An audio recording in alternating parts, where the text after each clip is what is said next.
warahmatullahi wabarakatuh. Saya Rifatul Fajarin dari kelompok 6 akan mereview materi dari kelompok 11 tentang pelaksanaan dan pembatalan Basarnas dalam sengketa ekonomi syariah. Pelaksanaan putusan Basarnas memiliki kewenangan untuk memberikan suatu rekomendasi atau pendapat hukum yang artinya mengikat tanpa adanya suatu persoalan tertentu yang berkenaan dengan pelaksanaan perjanjian yang sudah ada barang tertentu atas permintaan para pihak yang mengadakan perjanjian untuk diselesaikan. Adapun langkah-langkah secara khusus yang harus ditempuh dalam berperkara antara lain: 1. Persetujuan arbitrase harus dilakukan secara tertulis dan ditandatangani kedua belah pihak. Kedua, jumlah wasit harus ganjil. Arbiter yang menerima petunjuk tidak boleh mengundurkan diri.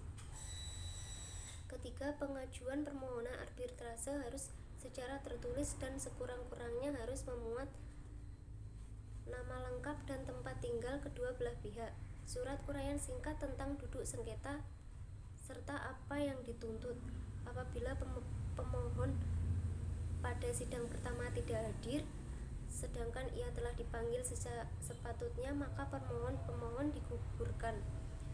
Putusan harus memuat alasan-alasan kecuali bila disepakati.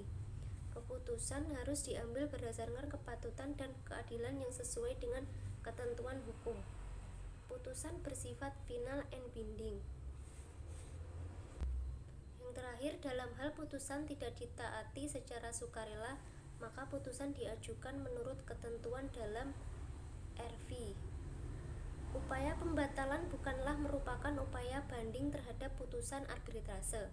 Pembatalan putusan adalah upaya hukum yang dapat dilakukan oleh para pihak yang bersangkutan untuk meminta pengadilan agama agar putusan arbitrase dibatalkan, baik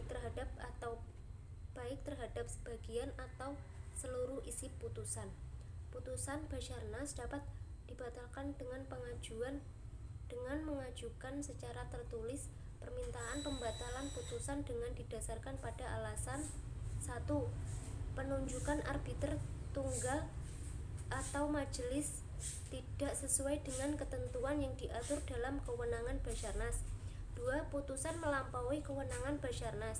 Ketiga, terdapat penyelewengan di antara salah satu anggota arbiter. Keempat, putusan jauh menyimpang dari ketentuan pokok peraturan prosedur Basarnas. Kelima, putusan tidak memuat dasar-dasar alasan yang menjadikan landasan pengambilan putusan tanpa mengurangi ketentuan-ketentuan yang berlaku. Kewenangan pengadilan agama sebagai eksekutor terhadap pelaksanaan dan pembatalan putusan Basarnas mengalami pasang surut yang disebabkan oleh ketidakkonsistenan peraturan yang mendasarinya.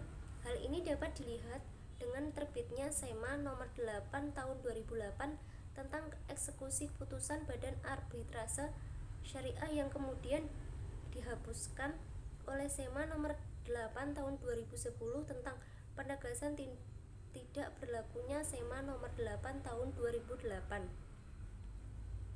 Terbitnya SEMA nomor 8 tahun 2010 mengembalikan kewenangan pelaksanaan dan pembatalan eksekusi putusan Basarnas kepada pengadilan negeri. Sekian review dari saya. Wassalamualaikum warahmatullahi wabarakatuh.